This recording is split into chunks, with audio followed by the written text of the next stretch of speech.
بسم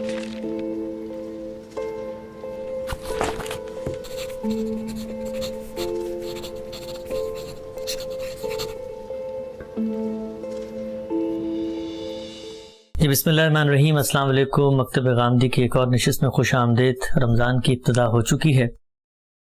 ہم نے گزشتہ نشست میں غامدی صاحب سے قرآن مجید کے تعارف کے حوالے سے گفتگو کی تھی کہ ایک عام مسلمان وہ کیا چیزیں ہیں، وہ کون سے پہلو ہیں کہ جن کو ذہن میں رکھ کے قرآن کی طرف جائے گا تو قرآن کا جو اسٹائل ہے یا بات کرنے کا جو اسلوب ہے وہ اس کی سمجھ میں آ سکتا ہے۔ آج انشاءاللہ اس موضوع کو آگے بڑھاتے ہیں۔ بہت شکریہ غام صاحب آپ کے وقت کا۔ غام صاحب، آپ نے گزشتہ گفتگو میں کافی تفصیل سے بتایا تھا کہ اس کتاب کا اسلوب کیا ہے۔ ایک سوال ذہن میں آتا ہے، وہ یہ کہ اللہ تعالیٰ نے اگر ایک کتاب کو قیامت تک کے لیے انسانوں کی رہنمائی کے لیے مقرر کرنا تھا، یہ کیوں نہیں ہوا کہ ایک بالکل ہی سادہ سا مجموعہ ہدایت، جس طریقے سے ہم عام انسان جس سے واقف ہیں، ایک ابتدا ہو، یعنی اللہ میاں کا تعارف کروایا جاتا اور پھر اس کے بعد دین کے احکام دیے جاتے اور پھر اس کے بعد خاتمہ ہو جاتا۔ اتنی زحمت یا مشقت میں انسانوں کو کیوں ڈالا گیا کہ پہلے وہ زبان، ادبی اسلوب، پھر کریکٹر، یہ سب سیکھیں اور پھر اس میں سے دین ڈھونڈ کے اس پر عمل کریں؟ تو یہ کتاب کی مشکل نہیں ہے؟ یہ کتاب اس لیے ہے ہی نہیں جو آپ مقصد بیان کر رہے ہیں۔ جہاں تک دین کا تعلق ہے، یعنی دین کے احکام ہمیں عمل کرنا ہے، نماز پڑھنی ہے، روزہ رکھنا ہے، حج کرنا ہے، عمرہ کرنا ہے، طہارت کے کچھ آداب ہیں جن میں بتائے گئے ہیں، تجہیز، تکفین ہے، اس طرح کی اور چیزیں جو معاشرت سے متعلق ہیں، جانوروں کی ذبح سے متعلق ہیں، یہ تو ایک سنت کے طور پر پہلے سے چلی آ رہی ہے۔ یعنی ان کی کوئی فہرست یہاں قرآن مجید میں فراہم کرنے کی ضرورت ہی نہیں ہے۔ میں کئی مرتبہ توجہ دلا چکا ہوں کہ قرآن مجید دین کی آخری کتاب ہے۔ یعنی اللہ تعالیٰ کی جو ہدایت آسمان سے آئی ہے پیغمبروں کے ذریعے سے، اس کا آخری اظہار قرآن میں ہوا ہے۔ یہ نہیں کہ وہ ابتداً قرآن میں آئی ہے۔ تو قرآن سے پہلے صدیوں کی تاریخ ہے، سیدنا آدم علیہ السلام سے لے کر محمد الرسول اللہ صلی اللہ علیہ وسلم تک یہ دین ہی کی روایت ہے جو ایک سنت کے طور پر جاری تھی۔ قرآن مجید خود اس کو رسول اللہ صلی اللہ علیہ وسلم کے پس منظر کے اعتبار سے ملت ابراہیم سے تعبیر کرتا ہے اور آپ کو ہدایت کرتا ہے کہ یہ جو پیغمبر آئے ہیں، پیغمبروں کے نام لے کے فَبِهُدَاهُمْ اقْتَدِیٰ، آپ کو انہی کے طریقے کی پیروی کرنی ہے۔ یعنی جیسے وہ نماز پڑھتے تھے، جیسے روزہ رکھتے تھے، جیسے حج کرتے تھے، جیسے عمرہ کرتے تھے، ایسے ہی سیدنا ابراہیم علیہ السلام نے اپنے بیٹے اسماعیل کو عرب میں آباد کیا، اور کم و بیش یعنی آپ اندازہ کیجئے نا کہ 2-2.5 سال پہلے تاریخ کی ابتدا ہو گئی۔ اس وقت جو انہوں نے دینی روایت چھوڑی وہ ملت ابراہیم ہے، دین ابراہیمی ہے، یا دین حنیف کہتے تھے اس کو۔ تو یہ روایت رسالت مآب صلی اللہ علیہ وسلم کے اور قرآن کے پس منظر میں موجود ہے۔ تو آپ کو مثلا یہ جاننا ہے کہ اللہ تعالیٰ کہتے ہیں میں نماز پڑھوں تو کیسے پڑھوں، وہ تو سنت میں موجود ہے، اجماع اور تواتر سے منتقل ہو رہی ہے۔ روزہ کیسے رکھنا ہے، حج کیسے کرنا ہے، یہ سب چیزیں جو ہیں یہ قرآن کے پس منظر میں ہیں۔ وہ ان کا ذکر کرتا ہے اگر کسی موقع پر تو یا کہیں تجدید کے پہلو سے، یا اصلاح کے پہلو سے، یا کسی میں کوئی نئی ہدایت دینی ہے، یا اس سے متعلق پیدا ہونے والے کسی سوال کا جواب دینا ہے۔ اسی وجہ سے وہ لوگ جو قرآن سے نماز برآمد کرنے کی کوشش کرتے ہیں، قرآن سے حج برآمد کرنے کی کوشش کرتے ہیں، اس پر صرف یہی کہا جا سکتا ہے کہ وہ کسی چیز سے واقف نہیں، ان کو معلوم ہی نہیں کہ اس پورے دین کی تاریخ کیا ہے۔ تو قرآن مجید کے پس منظر میں یہ سب چیزیں، تو آپ وہ جاننا چاہتے ہیں تو آپ سنت کی طرف رجوع کریں۔ اب لوگ پوچھیں سنت کہاں پائی جاتی ہے، وہ مسلمانوں کے اجماع اور تواتر سے منتقل ہو رہی ہے، بالکل اسی طرح سے قرآن منتقل ہو رہا ہے۔ یعنی صحابہ کرام کی ایک بہت بڑی جماعت ہے جس نے تاریخ کی روشنی میں یہ سنت آگے منتقل کی ہے، یعنی ان کے عمل سے منتقل ہوئی ہے اور نسلاً بعد نسلاً منتقل ہو رہی ہے۔ آپ پوچھیں گے کہ اس کا کوئی تحریری ریکارڈ بھی کہیں کیا گیا تو وہ ہمارے فقہا نے کیا ہے۔ یعنی عام طور پر یہ غلط فہمی ہے کہ وہ محدثین نے ریکارڈ مرتب کیا ہے یا حدیث میں ہوتا ہے، نہیں، وہ فقہا کیا ہوتا ہے۔ اچھا، اس پر بعض لوگوں کو یہ خیال ہوتا ہے کہ غالباً اس سے مراد فقہ ہے، نہیں، فقہ جب بیان کی جا رہی ہوتی ہے تو اس میں تحریری طور پر بھی ہمارے فقہا، وہ ظاہر ہے وہ دین کے علماء ہیں، وہ یہ بتاتے ہیں کہ یہ سنت ہے چلی آ رہی ہے۔ تو اس طرح گویا وہاں ریکارڈ بھی ہوتی چلی جاتی ہے. اسی طرح وہ تاریخ میں آپ کو ملے گی, وہ علماء کی تعلیم تدریس میں آپ کو ملے گی, تو وہ مسلمانوں کے عمل میں پہلے سے موجود ہے. تو اس لیے اس کے لیے تو کسی کتاب کی ضرورت ہی نہیں تھی. کتاب تو اصل میں انذار کے لیے, خبردار کرنے کے لیے, دلوں کو بیدار کرنے کے لیے ہے. جیسے میں نے پچھلی دفعہ بھی کہا تھا کہ وہ تو اصل میں ایک بجلی کا کڑکا بن کے آپ کے افق پر نمودار ہوگی. وہ دلوں کو بیدار کرے گی اور انہیں جگائے گی, آخرت کی منادی کرے گی. تو اس میں تو ایک زندہ کلام ہونا چاہیے, یعنی جس میں جذبات بھی ہوں, جس میں تصویریں بھی ہوں, جس میں کہیں جنت کی تصویر ہے, کہیں جہنم کی تصویر ہے, جس میں کہیں مکالمے ہیں. تو یہ کتاب کو آپ ایک غلط چیز تلاش کرنے کے لیے پڑھنے جا رہے ہیں. اس میں اگر کسی جگہ شریعت اور اس کے احکام زیر بحث آئیں گے تو وہ اس پہلو سے زیر بحث آئیں گے کہ جو سنت چلی آ رہی ہے اس سے متعلق کوئی غلط فہمیاں ہے یا کہیں اس کی کوئی غلط تعبیر ہو رہی ہے, تو قرآن مجید اس کو درست کر رہا ہوتا ہے یا اس سے متعلق کچھ سوالوں کے جواب دیتا ہے. اسی وجہ سے وہ آپ کو کسی باب میں نہیں ملتی, یعنی ایک موضوع چل رہا ہے, اس کے ذیل میں زیر بحث آ گئی تو وہاں اس کی تفصیل کر دی جاتی ہے. اس وجہ سے قرآن کے پاس جائیے اللہ کو جاننے کے لیے. تو اللہ تعالیٰ کی جو صفات ہے ان کا ایک عملی ظہور ہوتا ہے. اسی طرح سے جس ہستی سے آپ کو یہ قرآن ملا ہے وہ خدا کی عدالت بن کے بھیجے گئے تھے, یعنی وہ یوں نہیں ہے کہ محض آپ کو ایک ہدایت نامہ دینے کے لیے آئے تھے.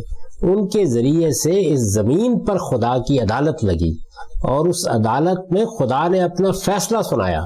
منکرین کو اسی دنیا میں سزا دی گئی, ایمان والوں کو اسی دنیا میں جزا دی گئی. تو وہ ساری سرگزشت کہاں سے آپ پاتے؟ وہ تو اسی صورت میں ہو سکتی تھی. تو اس کا ایک ایک جزیہ محفوظ ہو گیا. اسی وجہ سے تعجب ہوتا ہے نا جب میں بعض چیزوں کی طرف توجہ دلاتا ہوں کہ یہ ایک وقتی تدبیر تھی, یہ رسالت مآب صلی اللہ علیہ وسلم کی ذاتی زندگی سے متعلق بات ہو گئی, تو لوگ کہتے ہیں کہ اچھا یہ قرآن مجید میں یہ کیوں ہے؟ جی قرآن مجید میں یہ سب ہے. یعنی کس طرح سے رسالت مآب صلی اللہ علیہ وسلم کھڑے ہوئے ہیں, کیا حالات پیش آئے ہیں. کبھی بدر پر تبصرہ ہے, کبھی احد پر تبصرہ ہے, کبھی احزاب پر تبصرہ ہے. اس کے ذیل میں اللہ تعالیٰ توحید بیان کر رہے ہیں, آخرت بیان کر رہے ہیں, آخرت کی منادی کر رہے ہیں. تو یہ طریقہ اختیار کیا گیا ہے تاکہ ایک زندہ کلام سے, زندہ تاریخ سے, اس پیغمبر سے آپ واقف ہوں کہ جس کے ذریعے سے خدا کی آخری عدالت کا زمین پر ظہور ہوا ہے. یہ سب نہیں ہے تو پھر تو ایک کتاب ہے جس میں دین بیان کیا گیا ہے, وہ تو ہم آپ لکھ دیں گے, اس میں کیا فرق پڑتا ہے؟ بہت بہت اہم نقطہ ہے. اچھا ہم سب ایک سوال یہ پیدا ہوتا ہے ذہن میں, لوگ عام طور پہ جب قرآن مجید کو مطلب کوئی شخص مذہب کے قریب آتا ہے اس کو ہم قرآن دیتے ہیں, وہ جب پڑھنا شروع کرتا ہے تو اس کا ایک تاثر یہ ہے کہ اس میں پرانی قصے کہانیاں بہت, مثلا عاد کے ساتھ کیا ہوا, سمود کے ساتھ کیا ہوا, بنی اسرائیل. ہم مثلا آج 21ویں صدی میں کھڑے ہوئے ہیں, ہم جب کوئی لٹریچر پڑھنا چاہیں گے تو ہمارا دل چاہتا ہے کہ وہ ہم سے ریلیٹ کرے, ہماری مثالوں میں آئے. یہ جو پرانے قصے اور کہانی, اس طرح آپ نے فرمایا کہ وہ تو دین کی تاریخ کو اصل میں ریلیٹ کر رہا ہے, اس کو بھی ذرا واضح کریں کہ پرانے قصے کہانیاں اس میں آئیں گے تبھی وہ اگلی بات کریں. ایک بڑی غلطی یہ ہوتی ہے کہ یہ خیال ہوتا ہے کہ, اور بعض لوگ پوچھ بھی لیتے ہیں اچھا قرآن مجید میں پھر ہندوستان کے کسی پیغمبر کا ذکر کیوں نہیں ہوا؟ جی ہاں, جی ہاں. چین کے کسی پیغمبر کا ذکر کیوں نہیں ہوا؟ گویا قرآن مجید کوئی تاریخ کی کتاب ہے. جی نہیں, وہاں مخاطبین کون ہے؟ وہ عرب ہے, مشرکین عرب ہے. مشرکین عرب کو یہ بتایا جا رہا ہے پورے قرآن میں, یعنی اگر آپ پورے قرآن کا ہدف سامنے رکھیں تو ہر جگہ ہر سورہ میں کیا بتایا جا رہا ہے, کہیں مشرکین عرب کو, کہیں اہل کتاب کو, کہ تمہارے اندر خدا کا رسول آ گیا ہے. خدا کا رسول جب آ جاتا ہے تو پھر اسی دنیا میں فیصلہ ہوتا ہے. خدا کا رسول سائل کی درخواست لے کر نہیں آتا, وہ پیش کر کے چلا نہیں جائے گا. وہ کوئی عام دائی نہیں ہے کہ دعوت دے گا تم جو سلوک چاہو اس کے ساتھ کرو بس فیصلہ نہیں ہوگا. نہیں, خدا کا رسول جب آتا ہے تو وہ فیصلہ جو قیامت میں ہونا ہے ساری انسانیت کے لیے, وہ تمہارے لیے ابتدائی طور پر اس دنیا میں ہو جائے گا. یعنی اللہ تعالیٰ کے ہاں عذاب اور ثواب کا جو عمل ہے وہ کب سے شروع ہوتا ہے؟ میرے آپ کے لیے اس کی ابتدا ہوتی ہے جب ہم موت کے دروازے سے گزرتے ہیں. اس میں بتایا گیا ہے کہ اہل حق کے لیے، اللہ تعالیٰ کے اوپر ایمان رکھنے والوں کے لیے، سچائی سے دین کی تعلیمات پر عمل کرنے والوں کے لیے اللہ تعالیٰ کی طرف سے رحمتوں کے دروازے کھل جاتے ہیں، فرشتے استقبال کرتے ہیں، خوش آمدید کہتے ہیں۔ اسی طرح جو لوگ تمرد اور سرکشی کے ساتھ زمین پر کھڑے ہیں، جنہوں نے ظلم کا بازار گرم کیا ہے، خواہ اللہ تعالیٰ کے معاملے میں یا انسانوں سے متعلق، ان کا استقبال کچھ دوسری طرح کے فرشتے کرتے ہیں۔ تو ایک طرح سے جزا و سزا کی جو تصویر سامنے آتی ہے وہ مرنے کے بعد آتی ہے۔ ان کے لیے جو جن کی طرف رسول کی بعثت ہوئی ہے، اس کی ابتدا اس دنیا سے ہو جاتی ہے۔ تو دنیا میں پہلے عذاب اور ثواب کا فیصلہ ہوتا ہے، یعنی قرآن مجید نے بتایا کہ مشرکین عرب کو اسی زمین پر موت کی سزا دی جائے گی، اہل کتاب کو محکومی کی سزا دی جائے گی اگر وہ انکار کرتے ہیں، اور اس کے مقابل میں جو لوگ ایمان لے آئے ہیں ان کو دنیا کی بادشاہی دینے کا فیصلہ کیا۔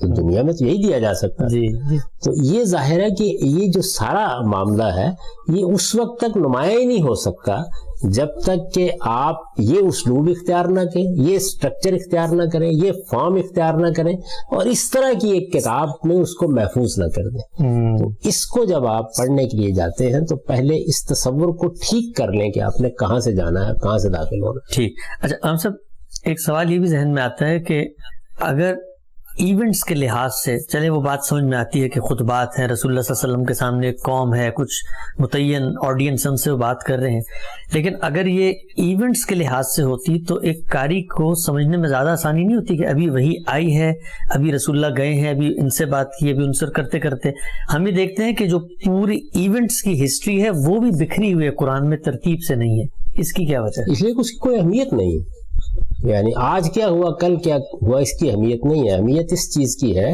کہ انذار کا مرحلہ کیسے ہے، انذار عام کا مرحلہ کیسے ہے، اور اس میں جیسے کہ میں اس وقت عرض کر رہا تھا، آپ نے اگلا سوال کیا کہ یہ جتنے واقعات سنائے گئے ہیں تاریخ کے، عاد کے، سمود کے، یہ عربوں کے ہاں جانے پہچانے واقعات ہیں۔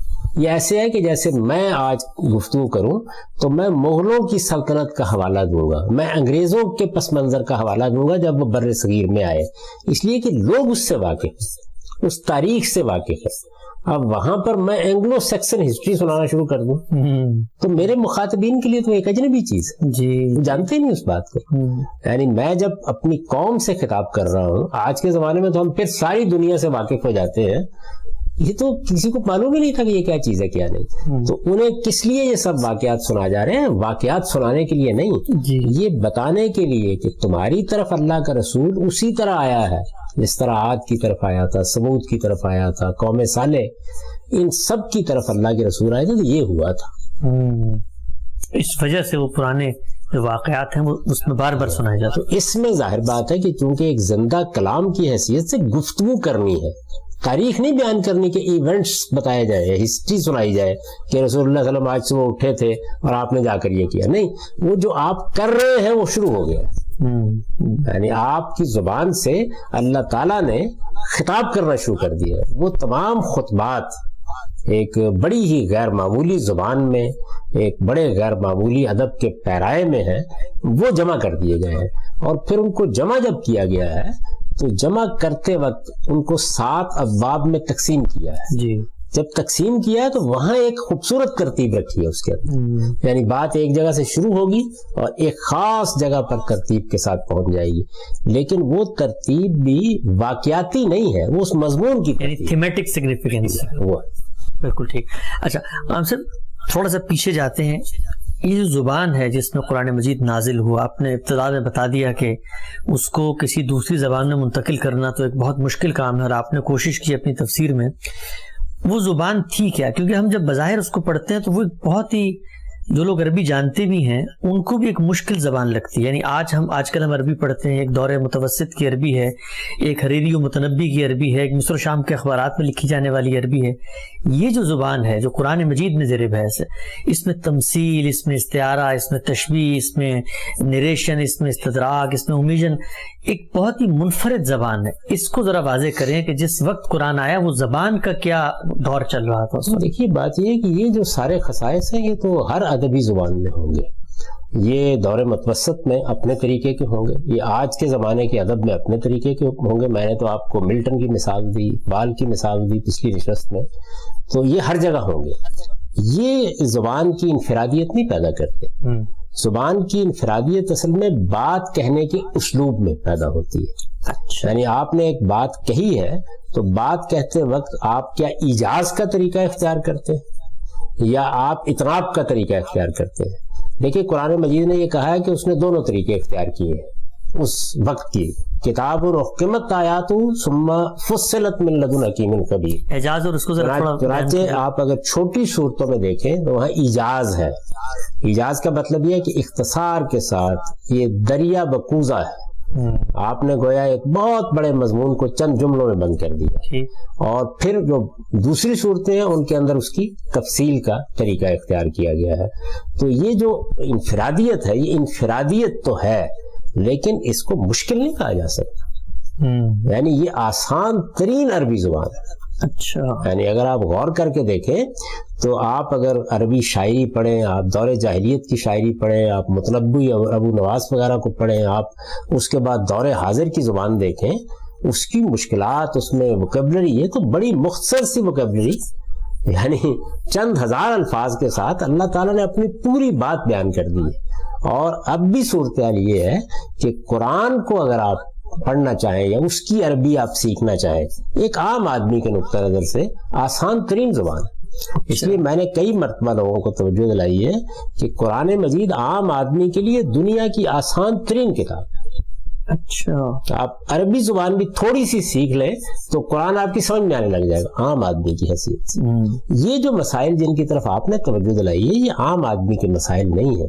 یہ قرآن کو قرآن کی اعلیٰ ادبی سطح پر اپریشیٹ کرنے کے مسائل ہیں. اس وجہ سے قرآن مجید اہل علم کے لیے دنیا کی مشکل ترین کتاب ہے، اس لیے کہ وہ ایک ادب پارا ہے، شہپارہ ادب ہے. تو اعلیٰ درجے کے ادب کو اپریشیٹ کرنے کے لیے جو چیزیں درکار ہوتی ہیں وہ ہر آدمی کو تو نہیں میسر ہوتی. اس کے یہ دونوں پہلو ہیں. آپ فرمائیں گے کہ یہ دونوں بالکل متضاد سی چیزیں کیوں رکھی گئی ہیں؟ اس لیے کہ اگر وہ عام آدمی کو سامنے رکھ کے ایک اسپارٹ سی کتاب ہوتی تو یہ جلیل القدر اہل علم کی دلچسپی کیا تھی اس میں کتاب کی حیثیت سے.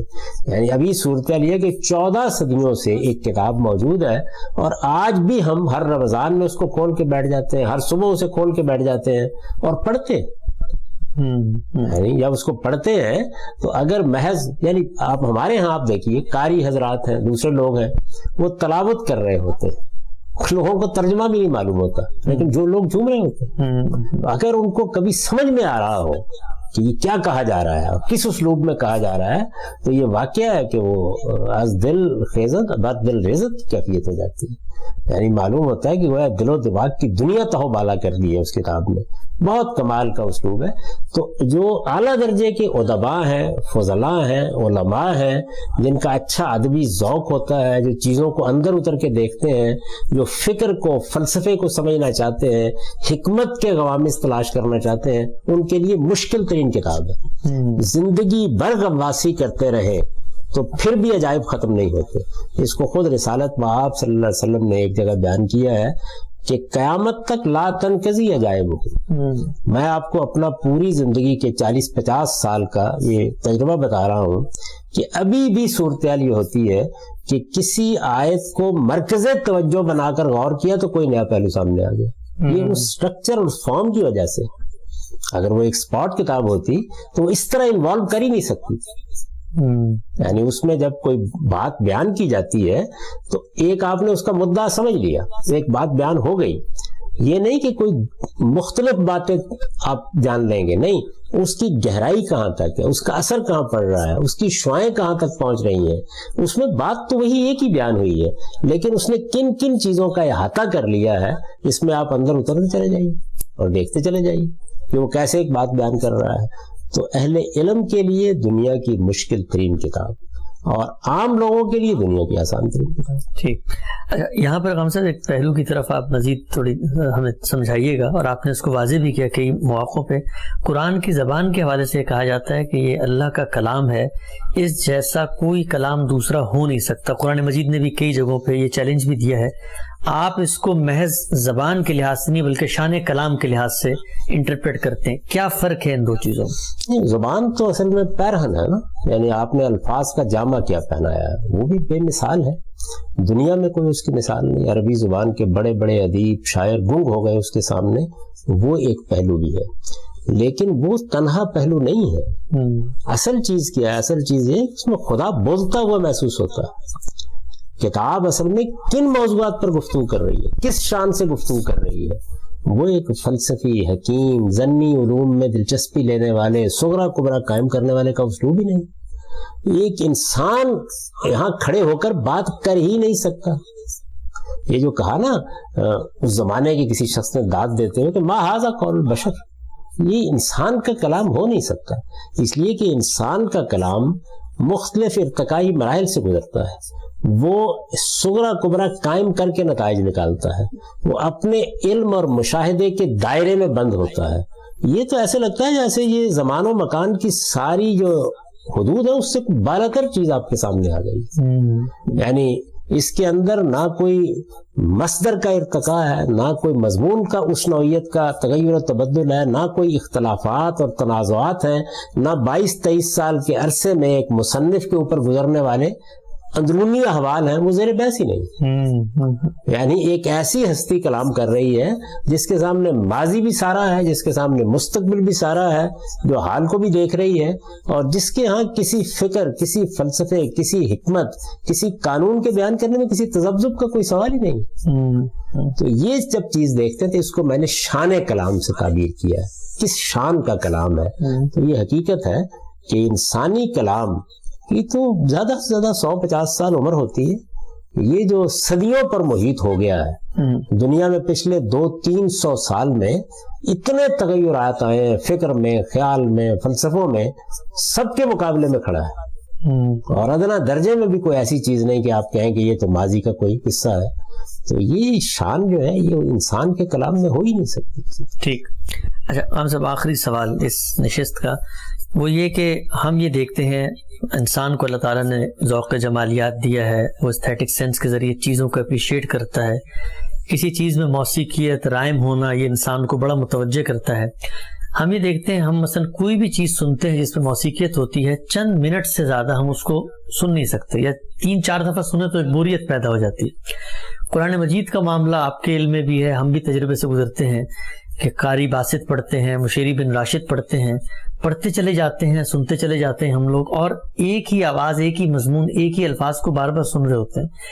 یہ جو اس کے اندر موسیقیت رحم رکھ دیا گیا ہے، اس کی جاذبیت آپ کو بالکل منفرد لگتی ہے باقی چیزوں سے؟ بہت منفرد ہے. میں نے تو پہلی دفعہ بھی اس کے بارے میں توجہ دلائی تھی کہ شاعری کے اندر انسان کے اس پہلو کا ظہور ہوا ہے نا، وہ انسانی سطح پر ایک ادنا ظہور ہے، لیکن اس سے کیا خوبیاں پیدا ہوئی ہیں. یعنی الفاظ کا در و بست، مضمون کو جو جامع آپ نے پہنانا ہے، ان کے مابین باہمی ربط، اسی طرح قوافی، آوازیں، ان کا آہنگ، یہ ساری چیزیں ہیں نا جو شاعری میں حسن پیدا کرتی ہیں. ان سب کو بہت اعلیٰ درجے کے اندر آپ قرآن مجید میں دیکھ لیتے ہیں. تو یہ انسان ظاہر ہے ان چیزوں سے متاثر ہوتا ہے. آپ دیکھیے کہ قرآن مجید نے یہ بتایا ہے کہ زبور میں یہ چیز جو ہے، یعنی اسٹرکچر کی خوبی، یہ جو فارم ہے، یہ اپنے کمال پر تھی. ہمارے پاس تو اس وقت زبور اپنی اصل زبان میں نہیں ہے، لیکن جو اس کا ترجمہ بھی اس وقت موجود ہے، یہ واقعہ ہے کہ وہ ادب کا ایک غیر معمولی کمال ہے جو اس میں نمایاں ہوا ہے. تو حضرت داؤد جب اسے پڑھتے تھے اور سازوں پر اس کو گاتے تھے تو پہاڑ بھی اپنی آواز ان میں ملانے کے لیے، یعنی قرآن نے اس کی تصویر کھینچی، پرندے بھی جو ہے وہ بھی جمع ہو جاتے تھے سننے کے لیے، یعنی اتنی غیر معمولی. تو اس وجہ سے موسیقی، آہنگ، غنا، یہ اللہ تعالیٰ کی نعمت ہے بہت بڑی، اور اس نے اپنی کتابوں کے اندر بھی اس کو ملحوظ رکھا ہے.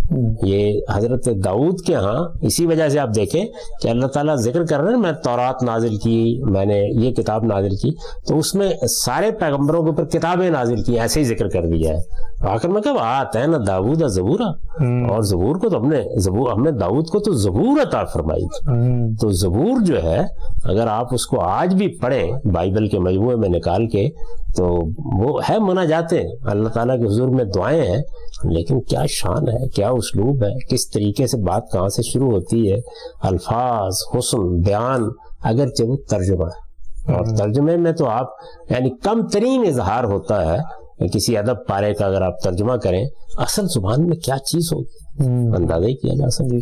ہم سب بہت بہت شکریہ آپ کے وقت کا. ہماری نشست کا یہاں وقت ختم ہو گیا ہے. انشاءاللہ اس موضوع کو آگے بڑھائیں گے اور اگلی نشست میں جو سورہ ہے قرآن کی اس کا اسٹرکچر کس نوعیت کا ہے، اس کا عمود مرکزی مضمون کیا ہوتا ہے، اور جیسا کہ غامدی صاحب نے ذکر کیا کہ 7 گروپس ہیں، ان 7 گروپوں میں کیا تھیمیٹک سگنیفیکنس ہے، انشاءاللہ اس کو بھی آگے زیر بحث لائیں گے. بہت شکریہ آپ کے وقت کا.